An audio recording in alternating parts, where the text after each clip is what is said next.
আজ রথ উৎসব দেশ জুড়ে মহাসামরায় পালিত হচ্ছে এই রথ উৎসব। এবার সেই ছবি ফুটে উঠেছে বঙ্কিমপল্লী উন্নয়ন কমিটি রথ উৎসবে। দেখতে দেখতে 59তম বর্ষে পদার্পণ করল বঙ্কিমপল্লী উন্নয়ন কমিটি রথযাত্রা, যেই রথের অপেক্ষায় থাকে আপামোর পানিহাটিবাসী।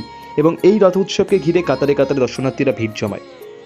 ঠিক দুপুর 3:30 নাগাদ রথের দড়িতে টান পড়ে, তারপরেই জগন্নাথ, বলরাম এবং সুভদ্রা তাদের মাসির বাড়ির উদ্দেশ্যে রওনা হয়। এই উৎসবকে ঘিরে দর্শনার্থীদের মধ্যে উন্মাদনা ছিল একেবারে তুঙ্গে।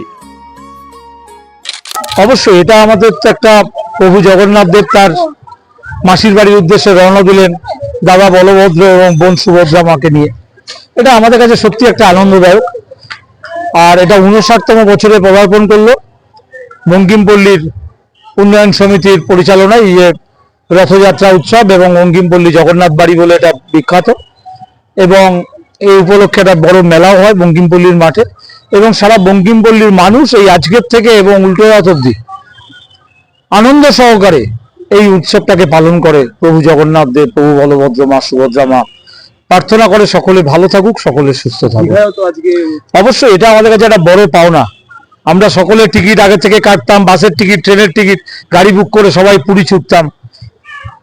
আমাদের বাড়ির সামনে একদম দীঘাতে প্রভু জগন্নাথ দেবের মন্দির প্রতিষ্ঠা করেছেন মাননীয় মুখ্যমন্ত্রী মমতা বন্দ্যোপাধ্যায়। আমরা বাঙালি হিসাবে এবং পশ্চিমবঙ্গের মানুষ হিসাবে সত্যি আমরা আনন্দিত, এবং আমরা এর জন্য সত্যি আগ্রহ প্রকাশ করি যে কবে প্রভুর দর্শন পাবো দীঘাতে গিয়ে। দর্শনার্থীদের উদ্দেশ্যে একটাই বার্তা, আসুন সকলে মিলে উৎসবটাকে সুন্দরভাবে পালন করি। ধর্ম যার যার, উৎসব সবার। আর বাংলার কৃষ্টি, বাংলার সংস্কৃতিকে বজায় রেখে সর্বধর্ম সমন্বয়ের মাধ্যমে আমরা যে উৎসব পালন করে চলেছি বাংলায়, মুসলিমদের যেমন ঈদকে যেমন আমরা পালন করি, মহরমকে পালন করি, ঈদুজ্জোহা যেমন পালন করি, ঠিক সেইভাবে কুরবানি ঈদ পালন করি, ঠিক সেইভাবে আমরা রথযাত্রা, দুর্গাপুজো, কালী পুজোকেও আমরা সকলে মিলে একসাথে পালন করি। বাংলার এই সৃষ্টি সংস্কৃতি যেন বজায় থাকে।